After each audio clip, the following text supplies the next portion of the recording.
Good afternoon, students. As you know, we have started chapter number 10, carbohydrates from book. और previous class में हम लोगों ने पढ़ा था कि कार्बोहाइड्रेट्स की क्या डेफिनेशन है, उसके क्या करेक्टरिस्टिक्स है और किस तरह प्लांट सिंथेसाइज करते हैं कार्बोहाइड्रेट्स को. Then we studied about the photosynthesis process and then we studied about the basic characteristics of monosaccharides and the general formula and difference between glucose and fructose. So बेटा, आज के lecture में हम पढ़ेंगे कि इसकी सेकेंड क्लासिफिकेशन क्या है और किस तरह ये इफेक्ट करती हैं और किस तरह ये डिफरेंट है मोनोसेकेराइड से. First of all, I'm going to tell you about carbohydrates. It's basically three classification. In previous lecture, we studied about monosaccharide, and in today's lecture, we're going to study about disaccharides and polysaccharides. First of all, what do you mean by disaccharides? Disaccharides students basically एक ऐसे type को कह सकते हैं carbohydrates के जिसमें 2 to 9 monosaccharides यानी दो से ज़्यादा मोनोसेक्राइड्स आपस में कंबाइन करते हैं. और इस कम्बिनेशन के दौरान क्या होता है कि वाटर मॉलिक्यूल लूज कर देते हैं. और वाटर मॉलिक्यूल के लॉस के बाद जो जो भी प्रोडक्ट हमारे पास सामने आता है वो डाइसेक्राइड होता है. और इनके दरमियान जो लिंकेज होती है वो ग्लाइकोसिटिक बॉन्ड के थ्रू होती है. डाइसेक्राइड्स का दूसरा नेम यहाँ पे ओलिगोसेक्राइड्स भी है. बेसिकली जो डाइसेक्राइड्स है ये इनके इनके आप कह सकते हैं कि रिजल्ट में जो लिंकेज बनता है उसको ग्लाइकोसिटिक लिंकेज भी कहते हैं. नेक्स्ट यहाँ पे कुछ कॉमन एग्जांपल्स हैं डाइसेक्राइड्स के हमारे पास, जिसमें सुक्रोज है जो कि शुगर कैन गन्ने के अंदर, एप्रिकॉट आड़ू के अंदर, mango, honey and coffee.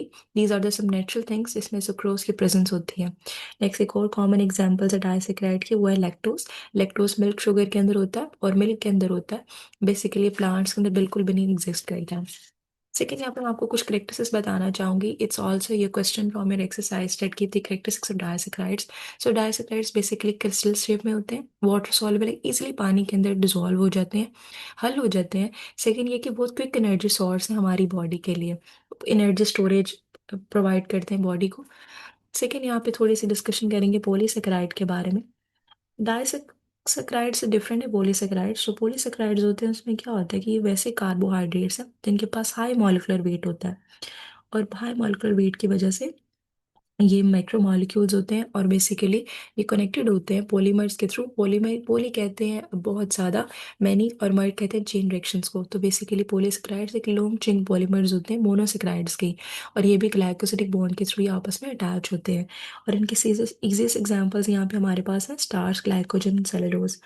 Basically हम पॉलीसेक्राइड्स को ऐसे भी डिफाइन कर सकते हैं, they are the carbohydrates of high molecular mass which yield many monosaccharide molecules. Yield का मतलब होता है बनाना, किसी भी चीज़ की किसी भी चीज़ का रिजल्ट हम कह सकते हैं वो बनना. सो पॉलीसेक्राइड्स उनको कहते हैं.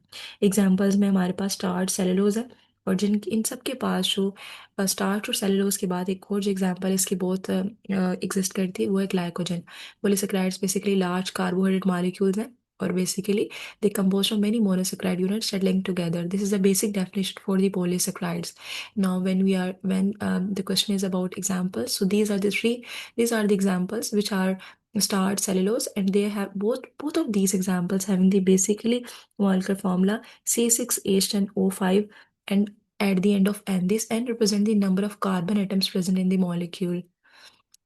Now we are going to study about the basic characteristics of polysaccharides. As we studied about the characteristics of disaccharides, polysaccharides are different from the disaccharides. They are amorphous solids, insoluble in water, and tasteless, non sugars. Basically जो amorphous solids हम उसको कहते हैं जिसके अंदर एक ऐसी type है सॉलिड की जो शेप और पैटर्न नहीं होता है इसके पास, और इसका लॉन्ग चेन ऑर्डर होता है. आप ये कह सकते हैं टोटली ऑपोजिट है ये क्रिस्टलाइन सॉलिड्स के.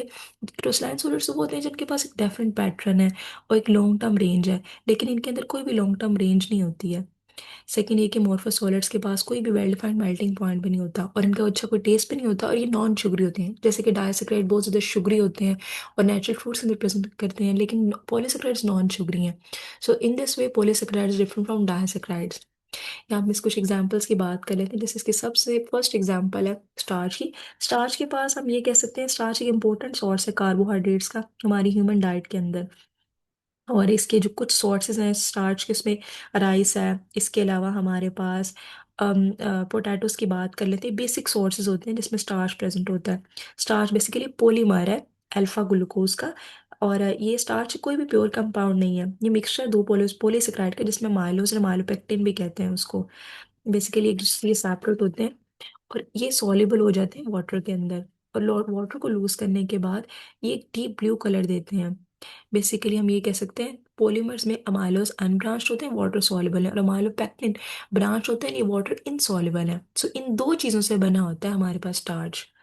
सेकेंड, यहाँ पे उन्होंने बताया कि बेसिकली एनर्जी सोर्स के तौर पर एक करते हैं प्लांट फूड में, और बहुत से पोटैटोज, राइस और मकई के अंदर भी स्टार्च प्रेजेंट होती है। सेकेंड यहाँ पे टाइप जो मैं आपको बताने जा रही हूँ पॉलीसेकेराइड की, वो ग्लाइकोजन है। ग्लाइकोजन बेसिकली आप ये कह सकते हैं कि ये एक अल्फा ग्लूकोज से ही बना होता है, उसके सब यूनिट से मिलकर बना होता है। ये बेसिकली स्टार्च से मिलता है जुलता ही, बट ये ज़्यादा हाईली ब्रांच, और स्टार्च इतना ज़्यादा हाईली ब्रांच नहीं होता। ग्लाइकोजन को हम ये भी कह सकते हैं इसको एनिमल स्टार्च भी हम कह सकते हैं। और ये भी प्राइमरी सोर्स है एनर्जी का एनिमल्स में, फंजाई में, और बेसिकली स्टोर करते हैं इसको लीवर में और मसल्स में। ग्लाइकोजन जो है वो ज़्यादा ब्रांच मालिक्यूल्स हैं माइलोपेक्टिन से।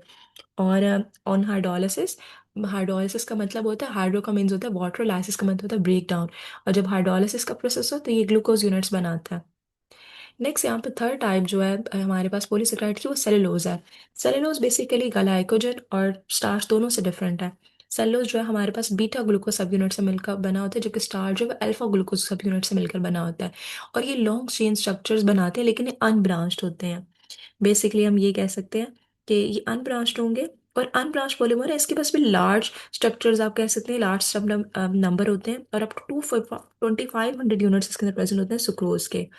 ये as a main structural component होता है प्लांट सेल का, और ये रिजिडिटी और स्ट्रेंथ प्रोवाइड करता है। ह्यूमंस इसको सेलुलोज को डाइजेस्ट नहीं कर सकते, बट ये बेसिकली इंपॉर्टेंट सोर्स है हमारे डाइटरी फाइबर के अंदर, बहुत अच्छे से हमें सपोर्ट करता है।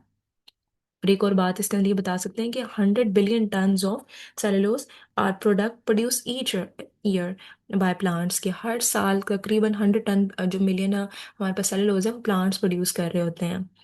और बेसिकली जो सेलुलोज है हमारे, इसके बारे में भी कहा जाता है मोस्ट अबंडेंट स्ट्रक्चर है पॉलीसेकेराइड्स का सेलुलोज में, मोस्ट अबंडेंट स्ट्रक्चर है। सेकेंड, यहाँ पे कुछ टेबल है जो कि इजीली हम लोग को डिफरेंशिएट किया जा सकता है कि what is the difference between starch, glycogen, cellulose. As you know that polysaccharides are most abundant, most complex, और ये ब्रांच होते हैं, टेस्टलेस होते हैं, जबकि डायसेक्राइड्स होते हैं बहुत शुगरी होते हैं। बेसिकली ये मोनोसेक्राइड लिंकेज होते हैं, ग्लाइकोसिडिक बॉन्ड के थ्रू आपस में अटैच होते हैं, और इनके पास हाई मॉलिक्यूलर वेट होता है, और ये स्प्रेंगली सॉल्युबल है वाटर के अंदर, पूरी तरीके से पानी के अंदर हल भी नहीं होते।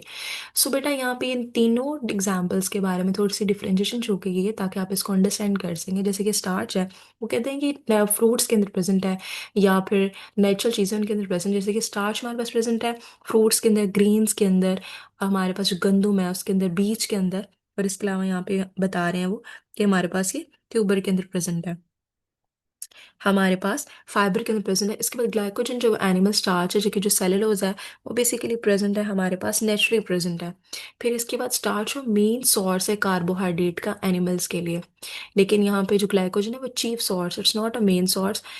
सेकेंड, यहाँ पे जो सेलुलोज है उसमें कॉटन जो वो प्योर फॉर्म में प्रेजेंट होती है। On hydrolysis, obviously as we studied earlier कि हाइड्रोलिसिस, हाइड्रो का मतलब होता है लाइस वाटर, एंड लाइसिस का मतलब ब्रेक डाउन। जो स्टार्च है वो ग्लूकोज बनाता है। आगे उसकी दो टाइप्स हैं, अमाइलोज एंड अमाइलोपेक्टिन। जबकि हमारे पास जो ग्लाइकोजन है वो स्टोर हो जाता है ऑलरेडी एनिमल बॉडीज के अंदर, और एनिमल सेल्स के अंदर ही पाया जाता है, लेकिन ये पानी के अंदर हल नहीं होता है।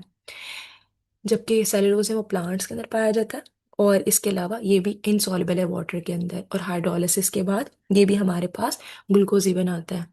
So this is the basic three types of carbohydrates that we have discussed. First one is monosaccharide. In today's lecture, I have discussed about the disaccharide and polysaccharides. I hope so आप इसको अच्छे से understand करेंगे। यहाँ पे आपका chapter number 10 carbohydrate का second lecture complete होता है। You are going to learn all the questions related to these topics from your exercise. In the next lecture, we are going to start a last topic related to this chapter, and that topic is sources and uses of carbohydrates. Thank you so much for listening.